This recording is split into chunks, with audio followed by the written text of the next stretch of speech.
గురువారం నల్గొండలోని సుందరయ్య భవనంలో painting workers union, carpenter workers యూనియన్ల జనరల్ బాడీ సమావేశాలు వేరువేరుగా జరిగాయి. ఈ సందర్భంగా సిఐటియు జిల్లా ఉపాధ్యక్షులు ఎండి సలీం, జిల్లా సహాయ కార్యదర్శి దండంపల్లి సత్తయ్యలు ముఖ్య అతిథిగా పాల్గొని మాట్లాడారు.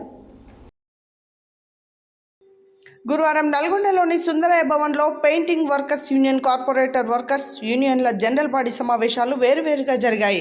ఈ సందర్భంగా సిఐటియు జిల్లా ఉపాధ్యక్షులు ఎండి సలీం, జిల్లా సహాయ కార్యదర్శి దండంపల్లి సత్తయ్యలు ముఖ్య అతిథిగా పాల్గొని మాట్లాడుతూ, నిర్మాణ రంగం నుండి 1% పన్ను ద్వారా జమ అవుతున్న సంక్షేమ బోర్డు నిధులను ప్రభుత్వం కార్మికుల సంక్షేమానికి ఉపయోగించకుండా పక్కదారి పట్టిస్తుందని ఆరోపించారు.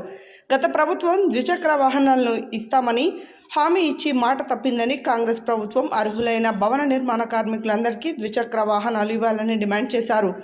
సంక్షేమ బోర్డు ద్వారా 50 సంవత్సరాలు నిండిన భవన నిర్మాణ కార్మికులకు నెలకు 6,000 రూపాయల పెన్షన్ ఇవ్వాలని, సాధారణ మరణానికి ఇస్తున్న 1,30,000 రూపాయలను 5 లక్షలకు పెంచాలని, ప్రమాద మరణానికి ఇస్తున్న 6,30,000ను 10 లక్షలకు పెంచాలని, ప్రసూతి వివాహ కానుకలను 30,000 నుండి 1,00,000 రూపాయలకు పెంచాలని డిమాండ్ చేశారు.